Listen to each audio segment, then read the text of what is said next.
Orrin Hatch is now in his 5th term as Utah Senator. He is a leading advocate on energy policy and in particular on the topic of plug-in electric vehicles. He's the author of the CLEAR Act, a 2005 law that, as this crowd knows, provides incentives for hybrid electrics and alternative fuel vehicles. He is widely respected member of the Senate, admired by his colleagues. Ladies and gentlemen, it's my great delight to introduce Senator Orrin Hatch.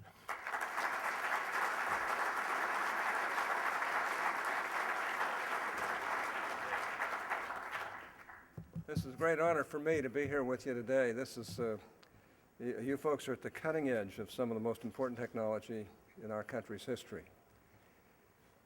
I do believe that we've got to get that Tesla so that I can afford it. It's a beautiful, beautiful vehicle, as are the others as well. I want to thank Brookings Institution and Google for sponsoring this very important conference today and for inviting me to participate in it. And for those of you who are out of town, welcome to Washington. It's really nice and warm here, so you don't have to worry about the cold anymore. When the conference sponsors began organizing this event, they probably didn't account on it occurring with the backdrop of $4 gas prices. Actually, more than $4. I think I paid $4.24 or something like that last time I filled up a couple of days ago. But these gas prices certainly contribute a level of urgency to our subject matter today. I think we all know that 97% dependence on fossil fuels for transportation is not sustainable. The lack of diversity in our nation's transportation fuels has been troubling me for a number of years now. My first legislative effort to address it was back in 1999, almost a decade ago, when I introduced the Alternative Fuels Promotion Act along with Senator John Rockefeller, J. Rockefeller. The bill offered tax incentives for dedicated alternative fuel vehicles, alternative fuels sold at retail, and alternative fuel infrastructure. At the time, the alternative transportation fuels most available were natural gas and E85, and that appears to still be the case today. At the time, the only hybrid electric vehicle commercially available was the Honda Insight. And because my initial focus was on fuel diversity, I only provided credits for hybrid electric vehicles if they ran on alternative fuels. By the next Congress, environmental advocates convinced me of the benefits of hybrid electric vehicles. They argued that hybrids would reduce emissions and reduce our dependency on foreign oil, and that they also promoted some of the technologies that would make hybrid fuel cell vehicles more viable. I began to see hybrids as intrinsically good for their immediate benefits, but also for the bridging of technologies that they would bring to our transportation sector. So I added hybrid electric vehicles to the legislation and introduced it, as has been said, as the CLEAR Act. Now, it took us 5 years to get the CLEAR Act through. It shows how ridiculous Congress can be. But of course you know that.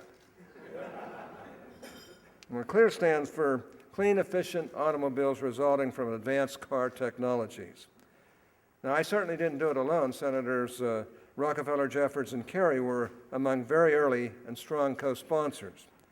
My co-sponsors and I worked hard at promoting it. We were also able to get it into the Bush administration's National Energy Policy Report in 2001, and we were able to get it included in the Omnibus Energy Bill considered in Congress that year.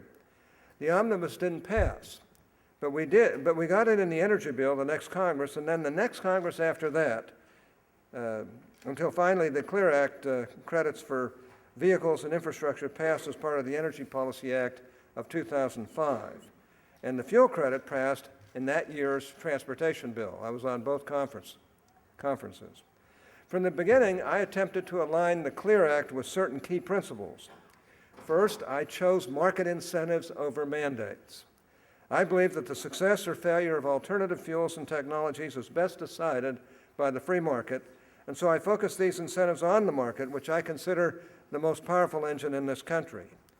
In most cases, incentives cannot reverse market trends, but they can help to fuel a market that already exists, and it seemed that genuine interest existed among the people for better answers in our transportation system in America. Second, I made sure the taxpayer was getting a bang for his or her buck. The incentives apply only to vehicles and fuels that are actually purchased by consumers and to infrastructure that is actually installed or actually being installed. I also made sure the incentives provided were scaled to the level of benefit that was being provided by the system to society.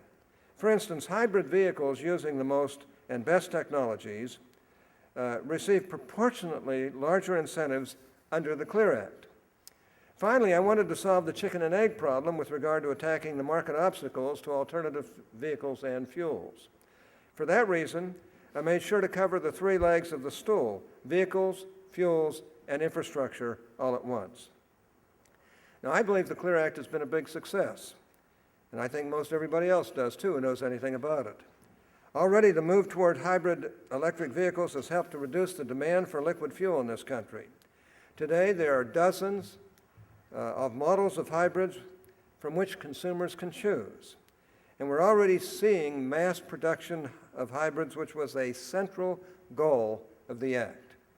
But one of the most exciting aspects of the success of hybrid electric vehicles is the groundwork that they lay for the logical next step, plug-in hybrid vehicles. Now, it seems to me that the progression from hybrids to plug-in hybrids is not a giant step. However, in terms of energy policy and the potential to shift transportation away from liquid fuels to the electric grid, plug-in hybrids may prove to be nothing short of revolutionary. The idea was first brought to my attention by RazorTech, our own little company out of Provo, Utah. Not so little right now, but RazorTech developed a new, very powerful AC induction motor that could be used in electric and hybrid vehicles. I had been working on the CLEAR Act for a number of years when Razor visited me here in Washington to tell me that I ought to be supporting incentives for hybrid electric vehicles. They were so new that I hadn't even heard of them at that time, and they didn't even know that I was a sponsor of the CLEAR Act. Neither have any of the environmentalists known that. Why didn't they come up with these ideas? It was during that first meeting in 2004 that they shared their vision of a plug-in vehicle or electric vehicle that could average 100 miles to the gallon or better. I was smitten by the possibility of shifting our transportation fuels away from liquid fuels and toward the electric grid. During an early press conference on the introduction of the CLEAR Act, I displayed a poster of a large oil vessel in the ocean heading into a gigantic storm. I argued that our nation was heading toward a global oil crunch, and finding alternatives was imperative for our nation's economic health and national security. Most of you folks didn't realize what a prophet I was, although I think you folks probably did. Okay, I heard that.